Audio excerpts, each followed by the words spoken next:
ಥರ blouse match ಮಾಡ್ಬೋದು ತೋರಿಸ್ತೀನಿ ನೋಡಿ. ಇದು ಒಂಥರ ಬೇಜ್ ಕಲರ್ ಸ್ಯಾರಿ ಅಂತಲೇ ಹೇಳ್ಬೋದು. ಅದಕ್ಕೆ ವೈಟ್ ಕಲರ್ದು ಕಾಂಬಿನೇಷನಲ್ಲಿ ಥ್ರೆಡ್ ವರ್ಕ್ ಆಗಿದೆ. ಸೊ ಥ್ರೆಡ್ ವರ್ಕ್ದು ಪ್ರಿಂಟ್ಸ್ ಥರ ಬಂದಿದೆ. ಸೊ ಈ ಸಾರಿಗೆ ಯಾವ ಥರ ಬ್ಲೌಸ್ನ ನೀವು ಮ್ಯಾಚ್ ಮಾಡ್ಕೋಬೋದು ಅಥವಾ ಹೊಲಿಸ್ಕೋಬೋದು. ಯಾಕಂದರೆ ಅದರಲ್ಲಿ ಬಂದಿರೋ ಪೀಸಸ್ಸು ಕೆಲವು ಸಲ ಹೊಲಿಸಿರ್ತೀವಿ ಆ್ಯಂಡ್ ಹಾಳಾಗಿರುತ್ತೆ, ಅಥವಾ ಹಳೆ ಸೀರೆಗಳಿಗೆ ಕೆಲವೊಂದ್ಸಲಿ ಸೈಜ್ ನಾವು ವೇರಿಯೇಷನ್ ಆಗಿರೋದ್ರಿಂದ ಅದು ನಿಮಗೆ ಸೂಟ್ ಆಗದೇ ಇರ್ಬೋದು. ಸೊ ಅವಾಗ ನೀವು ಹೊಸ ಬ್ಲೌಸ್ ಸೂಟ್ ಮಾಡಬೇಕು. ಸ್ಯಾರಿ ಚೆನ್ನಾಗಿರುತ್ತಲ್ವಾ. ಸೊ ಹೊಸ ಬ್ಲೌಸ್ ಸೂಟ್ ಮಾಡುವಾಗ ನಿಮಗೆ ಕಾಮನ್ ಆಗಿ ಈ ಥರದ್ದೊಂದು ಬ್ಲೌಸ್ ನೋಡಿ.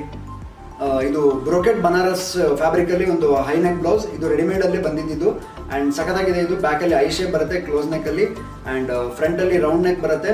ಸೊ ಬ್ರಾಡ್ ಯು ಬರುತ್ತೆ, ಯಾಕಂದರೆ ಇದು ಬೋಟ್ ನೆಕ್ ಪ್ಯಾಟರ್ನ್ ಆಗಿರೋದ್ರಿಂದ. ಆ್ಯಂಡ್ ಸ್ಲೀವ್ ಕೂಡ ಅಷ್ಟೇ ಡಿಫ್ರೆಂಟ್ ಆಗಿದೆ. ಸ್ಲೀವಲ್ಲಿ ಕೂಡ ಈ ಥರ ಐ ಶೇಪಲ್ಲಿ ಬಂದಿದೆ ಆ್ಯಂಡ್ ಸಿಂಗಲ್ ಒಂಥರ ನಾಟ್ ಥರ ಬಂದಿದೆ, ಇಲ್ಲಿ ಸಿಂಗಲ್ ಬೀಟ್ಸ್ ಬಂದಿದೆ ಒಂದು. ಸೊ ಇದು ಕೂಡ ಅಮೇಜಿಂಗ್ ಆಗಿದೆ. ಆ್ಯಂಡ್ ಬ್ಯಾಕಲ್ಲಿ ಕೂಡ ಇದೆ ಸೇಮ್ ಬಂದಿದೆ. ಸೊ ಫ್ರಂಟ್ ಲುಕ್ಸ್ ಮಾಡಿರೋದ್ರಿಂದ, ಸೊ ಈ ಥರ ಫ್ರಂಟ್ ಲುಕ್ಸ್ ಬ್ಲೌಸ್ ಆಗಿರೋದ್ರಿಂದ ಎಲ್ಲ ಏಜ್ ಕ್ಯಾಟಗರಿಯವರು ಹಾಕೋಬೋದು. ಹೈನೆಕ್ ಆಗಿರೋದ್ರಿಂದ ಸ್ವಲ್ಪ